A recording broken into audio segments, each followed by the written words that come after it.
asking the Foreign Secretary to extend my warm congratulations to Their Majesties King Charles III and Queen Camilla on their coronation. I was in Atlanta over most of the weekend. I can report that many members of our team got up pretty early on Saturday to watch the ceremony, including me. I think it's something that captivated millions and millions of Americans, as it did people around the world. Today, I also had the chance to thank James for the United Kingdom's crucial cooperation in getting citizens of both of our countries out of Sudan. These joint efforts allowed UK aircraft to evacuate more than 2,000 people, including US citizens, from dangerous and unpredictable conditions. And they were indispensable to the evacuation of hundreds of additional US citizens through Port Sudan. All told, we supported the evacuation of more than 1,300 Americans from Sudan in collaboration with our partners.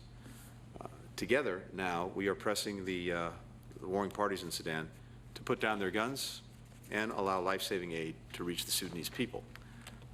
Even as we meet here, we have diplomats from the United States and Saudi Arabia deeply engaged in talks in Jeddah, working in close consultation with counterparts from the UK, the United Arab Emirates, the African Union, and other multilateral partners.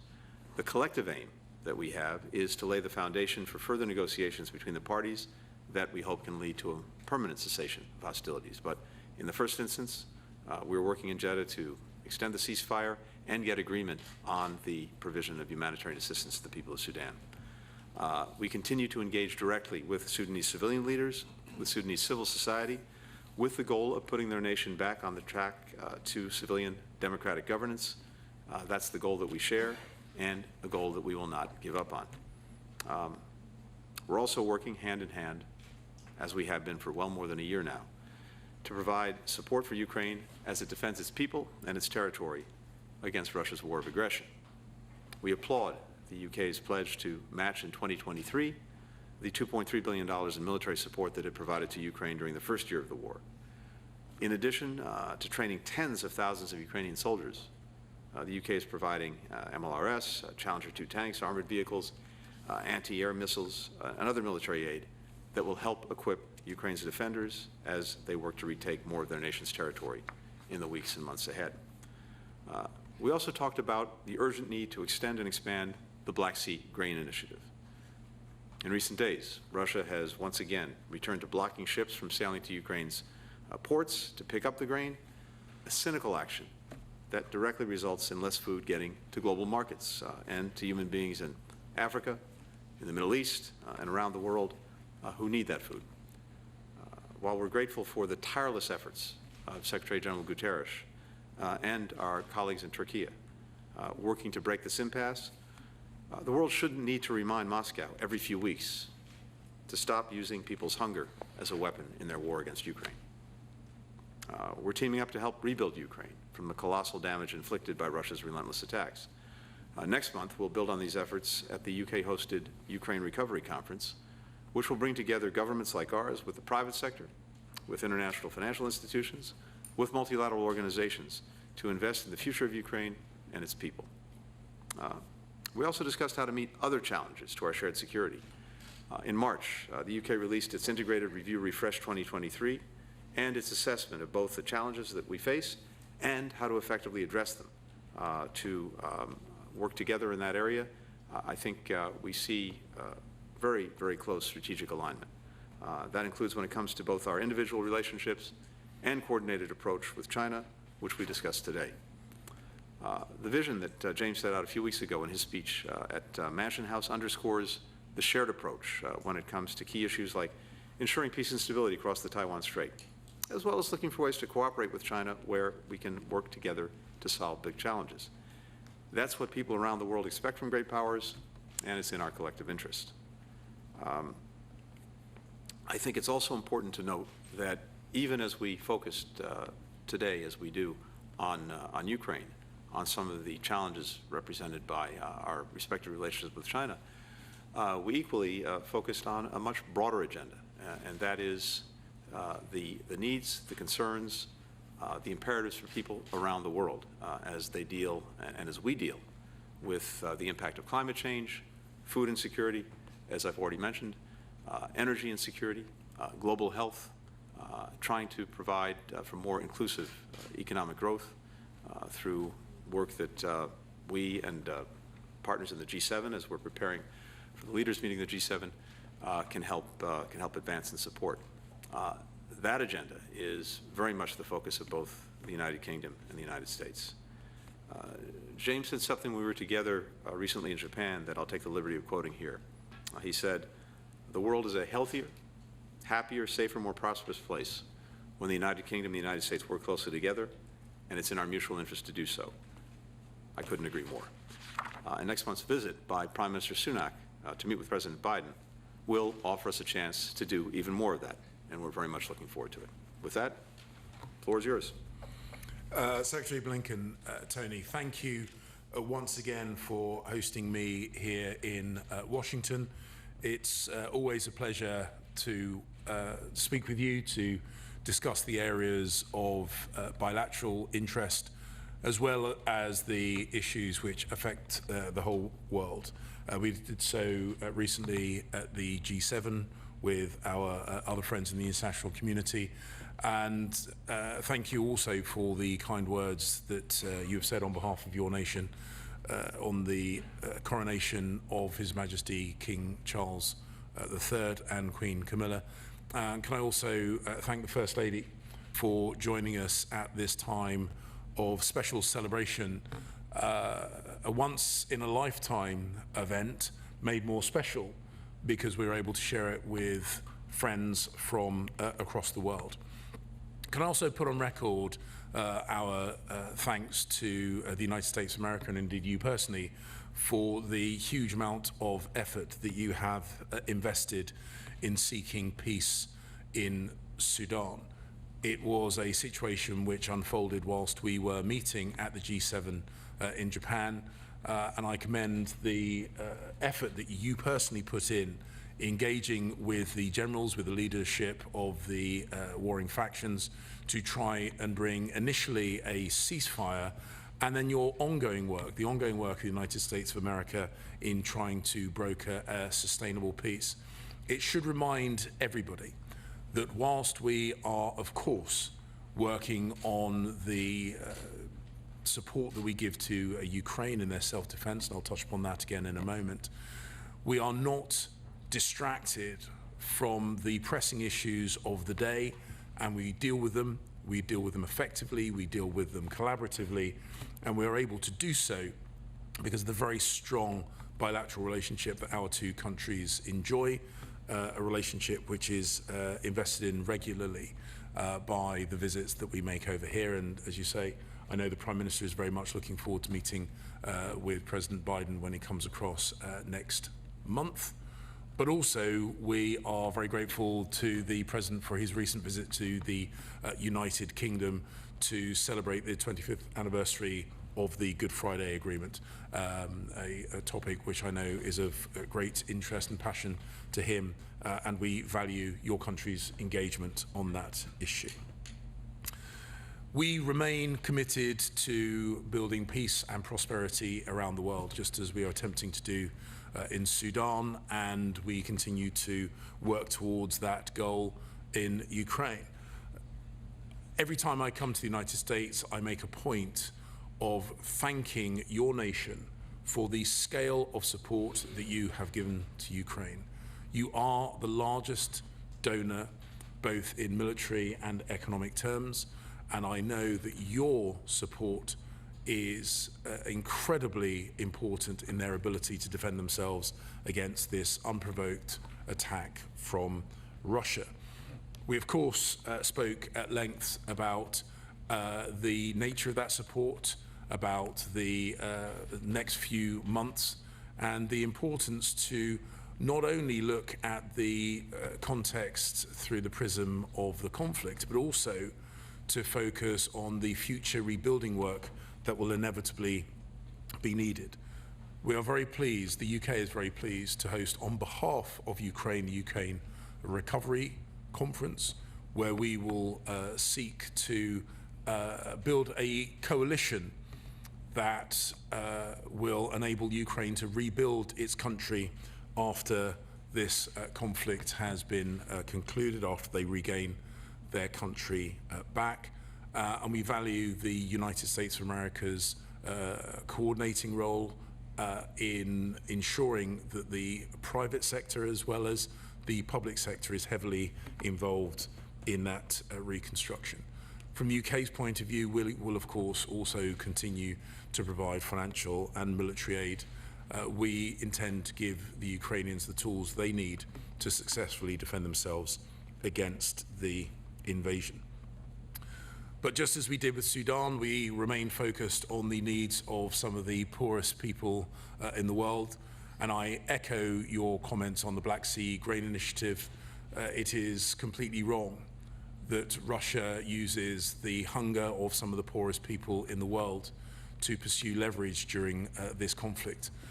They should re-sign the Black Sea Grain Initiative and do so immediately. They should unlock the supply of food to go to those people around the world who need it most, and it is perverse that they are using hunger in the developing world as leverage in their conflict in Ukraine.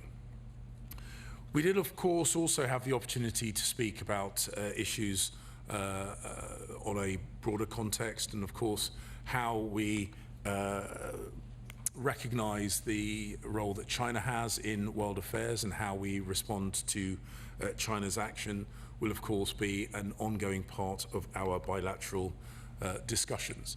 I recently gave a major speech on the UK's posture towards China, which was derived from our recent integrated review refresh. We made the point that we need to defend ourselves as nations. The UK is doing this, as indeed the United States of America is, against inappropriate activities by China. We also need to make sure that we build alliances and strengthen the pre-existing alliances that we have, as I'm doing today with the United States of America, but also with our friends in the Indo-Pacific region.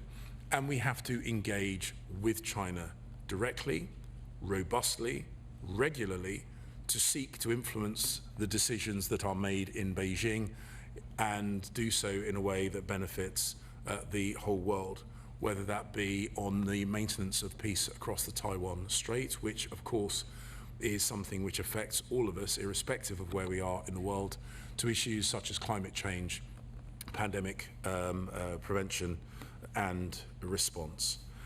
And that, of course, brings us full circle to our bilateral relations with the United States of America. We have been close defense partners, we are intelligence sharing partners, and of course we have strong economic ties.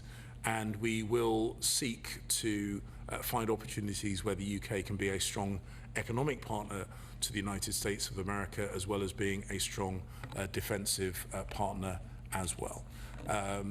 It is, and thank you for reminding me of that quote, I do happen to be rather proud of it.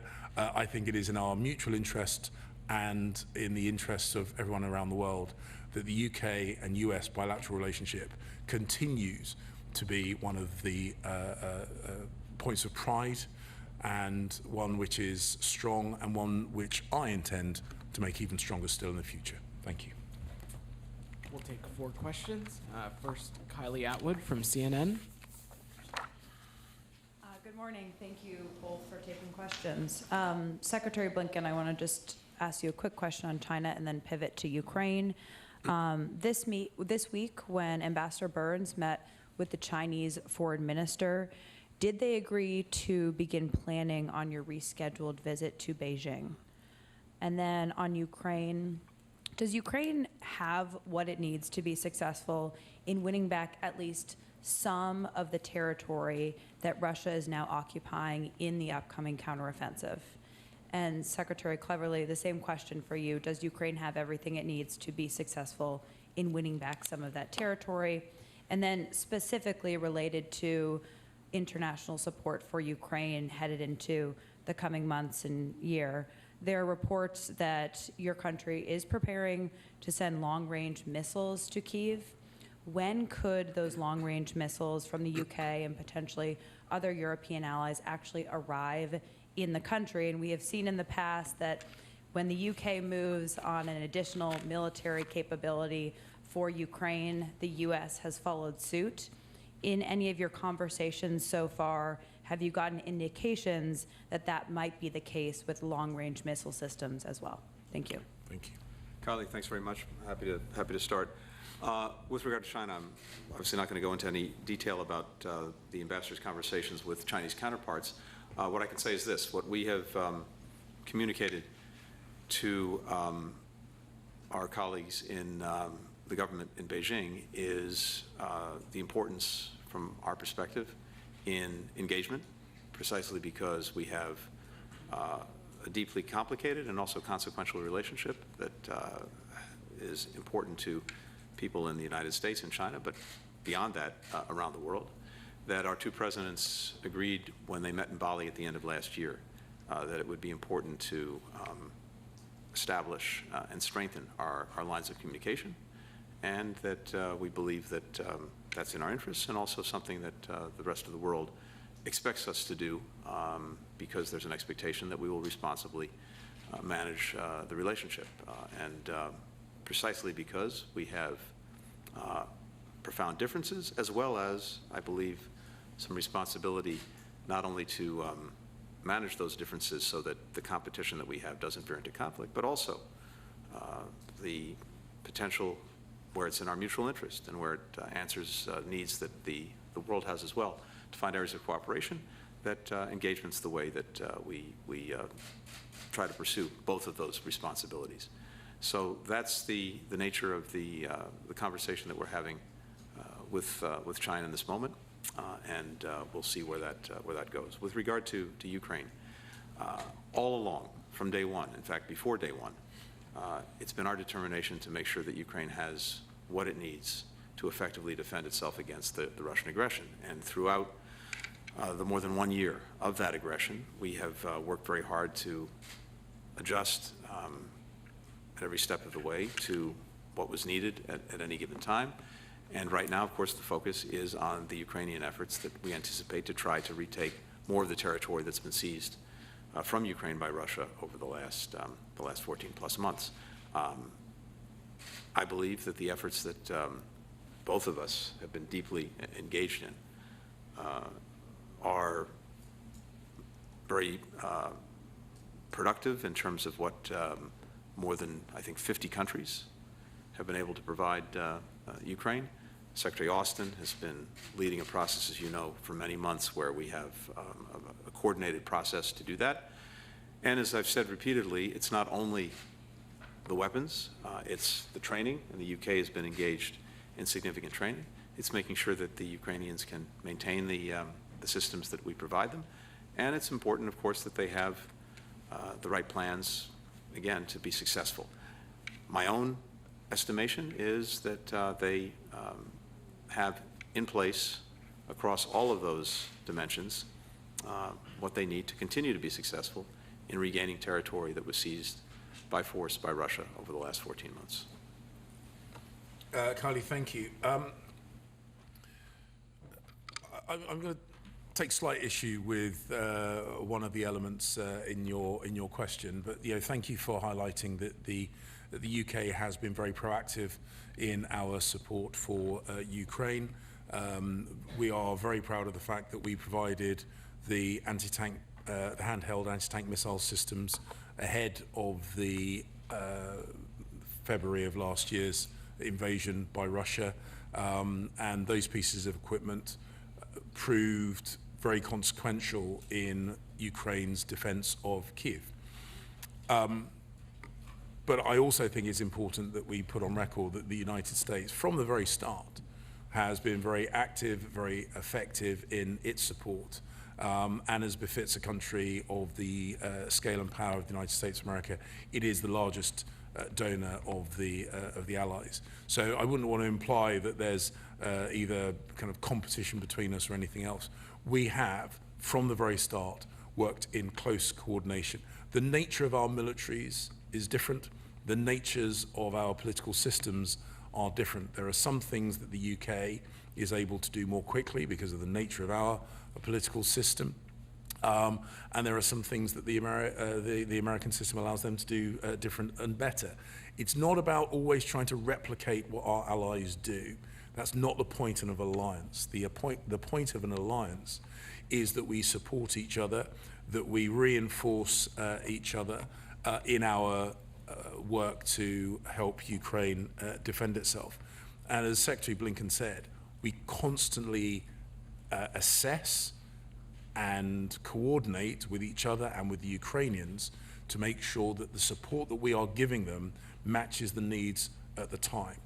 Those anti-tank missiles at the early stages, air defense systems more recently, the training of their ground troops, the provision of armored vehicles and ammunition, and the ability for them to project effective force against Russian troops within Ukraine to push them out of their country. And we will continue to do so. It is a collaborative effort. It has proven to be very, very effective.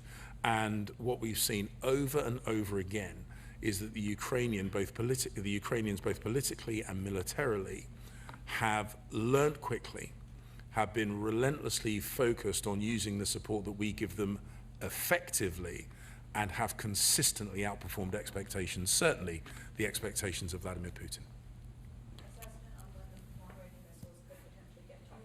Well, look, you would, I'm sure, understand that anything to do with operational details about the nature, the timing, the scale of our support would be counterproductive for us to discuss publicly. We'll next go to Mark Stone with Sky News. Thank you both very much. Secretary Blinken, a question for you in a moment, if I may, but first of all for Foreign Secretary Cleverly. It feels as though support for Ukraine is waning a little bit. You may disagree with that, but you can feel it on Capitol Hill with influential sections of the Republican Party and their base across America skeptical now about the seemingly never-ending support for Ukraine. If Ukrainians don't deliver a decisive victory over the next few months, how does Britain persuade America that they must continue to lead support for Ukrainian victory? And if you can't, what then? And a second question for you, if I can, just a little bit more on the long-range missiles. Can you give us any assessment of whether these long-range missiles will come and what effect that will have on the battlefield? And then in a moment for you, sir. Well, look, I've said this. Why don't you put your question on record? Okay, sorry, I will. Yeah, of course. Secretary Blinken, I want to focus with you on American priorities, if I may. Since the war started, there have been nearly 9,000 civilian casualties in Ukraine, according to the UN. In America this year, in the past 5 months, 15,000 people have died from gun violence. 70,000 people died last year from opioid overdoses, many of those drugs coming from China. Your argument on defending Ukraine is clear, but with so many fundamental challenges here at home, and politicians telling people that security begins at home, how do you maintain support for a battle far away? Thank you. So firstly, on our support for Ukraine, and when I say our, I mean the wider alliance of friends who are supporting Ukraine. This means the UK and the United States of America and others. We need to recognize that the outcome of this conflict will have effect all over the world. I've said over and over again, the eyes of the world are watching. They are watching how we respond to this challenge. They are watching to see our resolve, and whether it be in capital cities or non-state actors, the message that we send now is really important. I think the message that we should send is that when we commit to something, we stick with it. We have the grit, we have the determination, we have the strategic endurance to see it through until its successful conclusion, and anyone watching should learn that lesson. I would also make the point that, of course, there has been an economic impact on people in the United States of America and in the United Kingdom. This is not a byproduct of Russia's invasion of Ukraine. This is part of the conflict. Economic coercion through their restrictions of hydrocarbons. pinching off the supply of grain to the developing world. This is part of the conflict, it's not a byproduct of the conflict.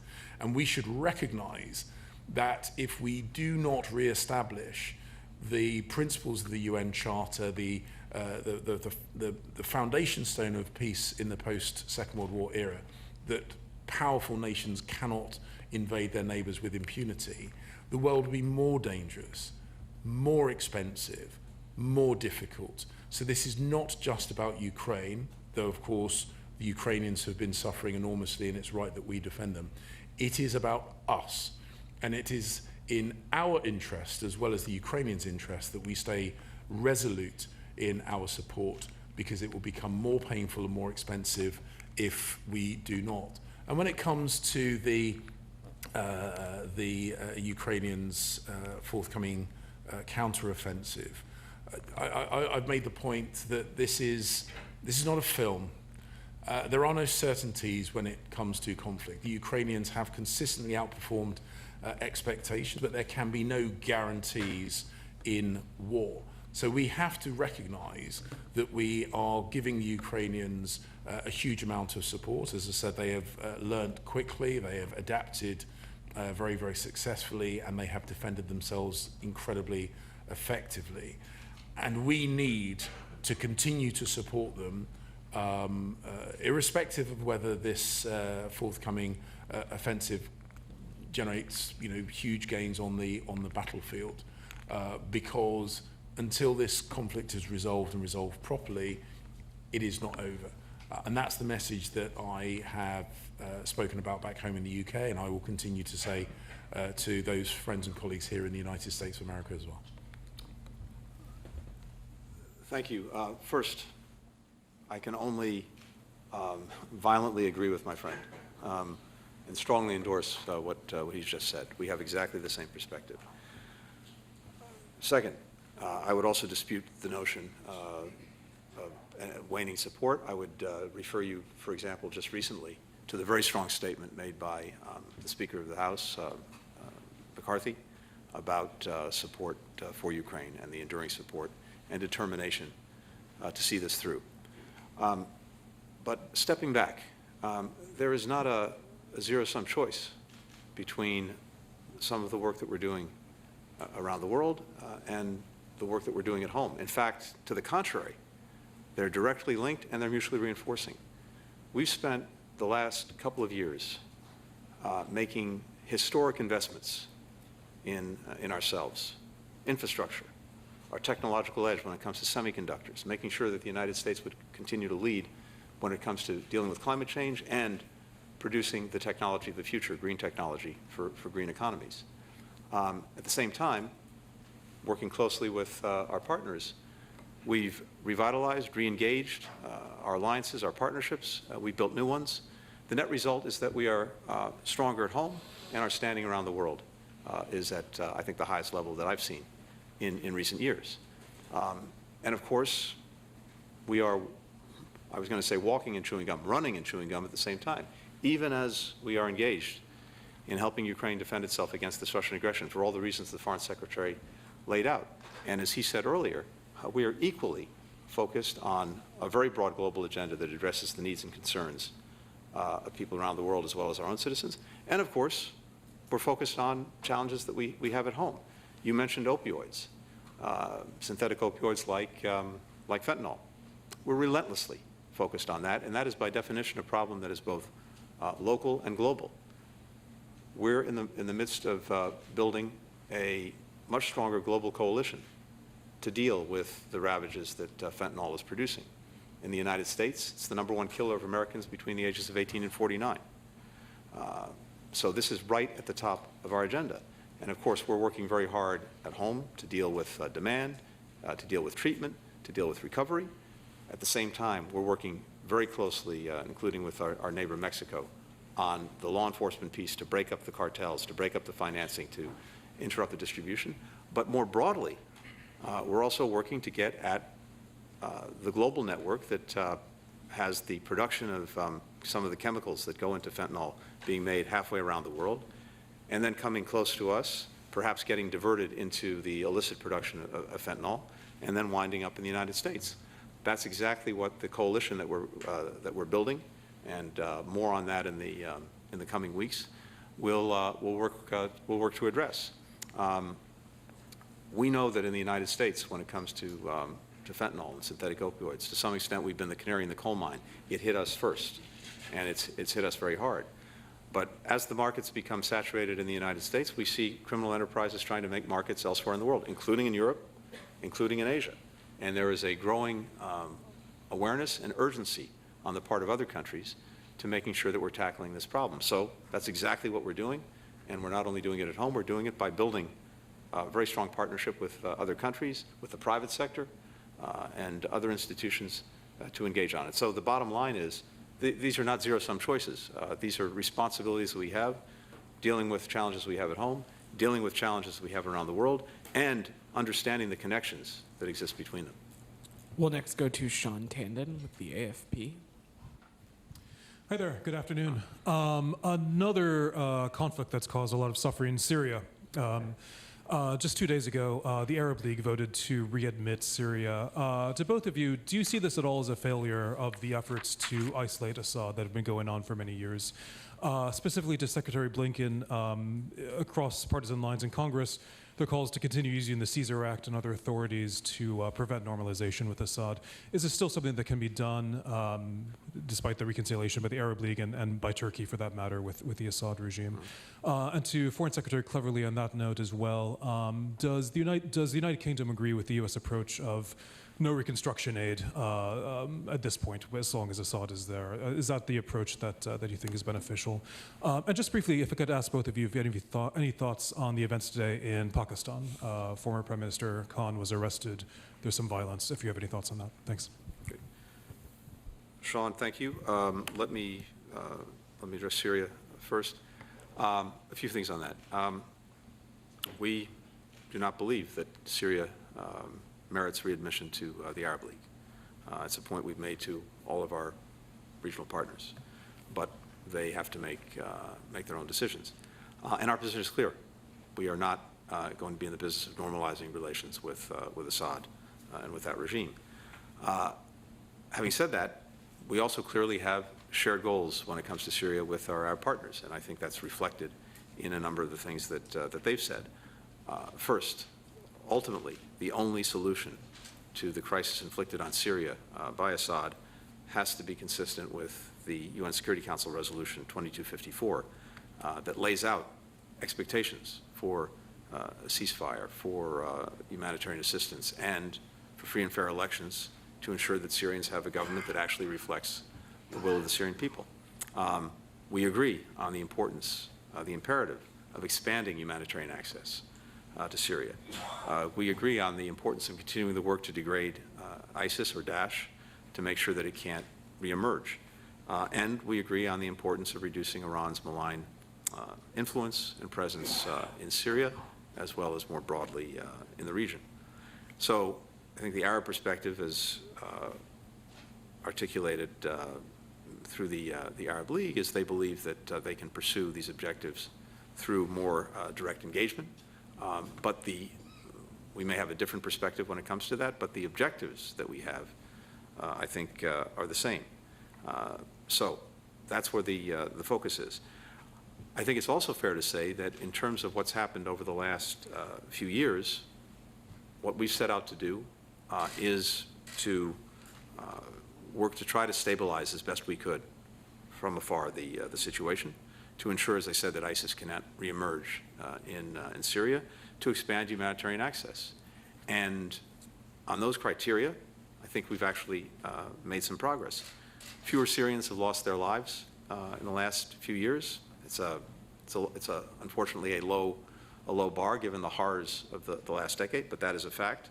We've taken ISIS leaders off the battlefield to ensure that, again, that organization couldn't reemerge in the way that it at one point controlled a huge chunk of Syria and used it as a base for potential attacks around the world. And the humanitarian aid has continued to flow. In fact, we've managed to expand it, and we even managed to continue it despite the horrific earthquake in Syria. So I think if you look at those various metrics, We have made some progress, and again, with our Arab partners, even if we disagree on the readmission to the Arab League, the objectives that we have remain the same. And with regard to Pakistan, of course, I've seen the reports that you've alluded to, and we just want to make sure that whatever happens in Pakistan is consistent with the rule of law, with the Constitution. Sean, yes.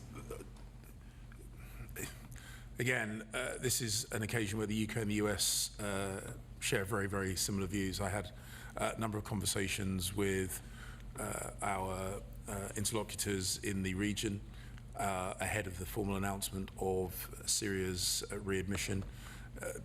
I say to you now what I said to our friends in the region, that the UK is very uncomfortable with Syria's readmission to the Arab League, but as Secretary Blinken said, ultimately it is a decision for the membership of the Arab League.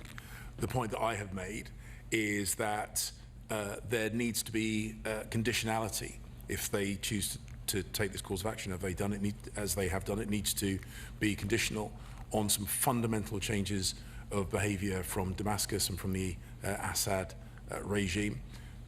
The protection of Syrians, if they choose to go back to Syria from the refugee camps in the region, needs to be assured.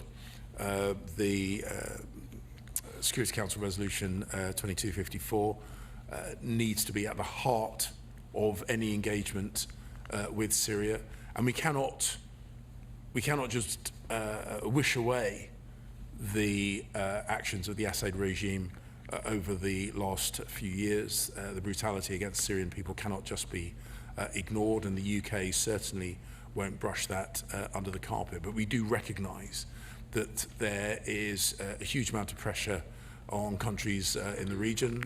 They seek to alleviate that pressure through engagement with the Assad government or the Assad regime in Damascus. And as I say, if they are going to do that, then my strong view is that they should make sure that any steps that they take are more than matched by fundamental changes in behaviour from the Assad regime, and commitments that are then adhered to in line with 2254. Again, with regard to Pakistan, I've seen the headlines. I've not yet had the opportunity to be briefed in detail. The UK has a long-standing and close relationship with Pakistan.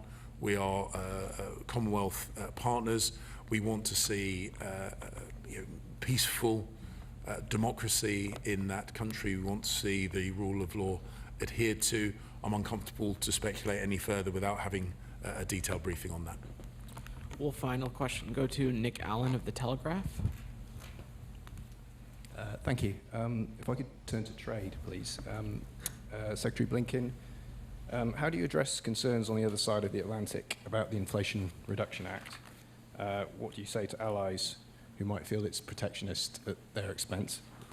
And Foreign Secretary, in the absence of an FTA and with the emergence of the Inflation Reduction Act, what specifically are you pushing for to boost joint economic security and the bilateral investment relationship between the two countries?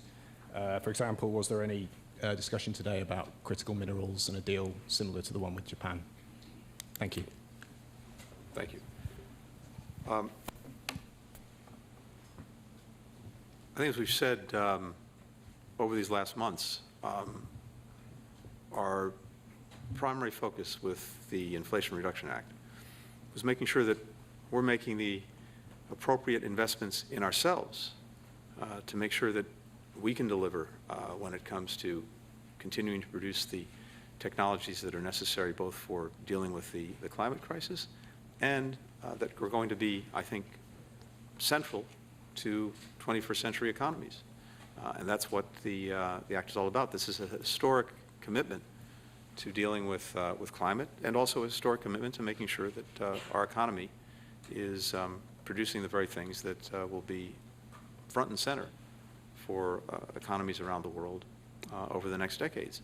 But as we've also said very clearly, the intent is broader than that in terms of making sure that collectively, with countries around the world that have a similar approach and are of similar mind, that we're working together to build the strongest possible collective infrastructure, supply chains, ecosystem to produce those technologies.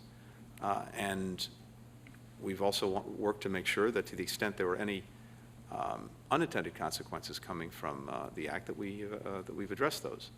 And that's what we've been working to do, I think, successfully over the recent months. This is not at all a zero sum. On the contrary, I think it offers the prospects for a collective race to the top, not a race to the bottom when it comes to both addressing the climate crisis and making sure that our economies are producing the very technologies that are going to be front and center in the 21st century global economy, and making sure that our countries collectively are doing that, and that we are producing the strongest possible diversified and resilient supply chains. All of these things are connected. I think there are profound benefits in the IRA for many of our partners around the world, because again, we will be increasingly joined in a supply chain that we've been working to build. So I suspect that when the Prime Minister is here, we'll continue that conversation. As the Foreign Secretary said, we continue to look at ways to strengthen and deepen what is already an extraordinarily strong economic partnership between our countries. Nick, I know FTAs are often used as a shorthand for closer economic partnerships. We are not prioritizing an FTA with the United States of America because there are many areas where we can work more closely, more collaboratively, have real economic coordination that does not require the traditional kind of tariff-reducing elements of an FTA. One of the advantages of being able to speak directly and regularly is the ability to coordinate and make sure that the completely understandable and correct desire of every government to make sure that it protects itself against future economic coercion, for example, that it protects itself against pinch points of critical elements of its supply chain. And that is right and proper that governments seek to do that. But in doing so, also seeks the opportunity to work closely with like-minded friends and economic allies, in the same way that we are amongst the strongest defensive allies in the world as two member states of NATO. We are intelligence sharing partners through the Five Eyes intelligence sharing relationship. The UK is also seeking to build an economic alliance which protects the interests of the United States of America while simultaneously protecting the UK's interests, protects standards, protects against the use of constrictions of key elements of global supply chains as a form of political or as a form of coercion. And all these things are best done in close coordination, which is why, whether it's in Japan or in London or in Washington or anywhere else, we always take the opportunity to discuss, as we do, the situation in Ukraine, those other immediate pressing issues, but also some of the long-term ways that we can work more collaboratively to protect those things that Tony quoted that I've said in the past, the things that make us healthier and wealthier, more prosperous and safer. And I have no doubt that when my Prime Minister comes to the United States next month, that'll be very much on the agenda that he discusses with President Biden. Thank you, Your Excellencies. Thank you. Thank you. You count on the gratis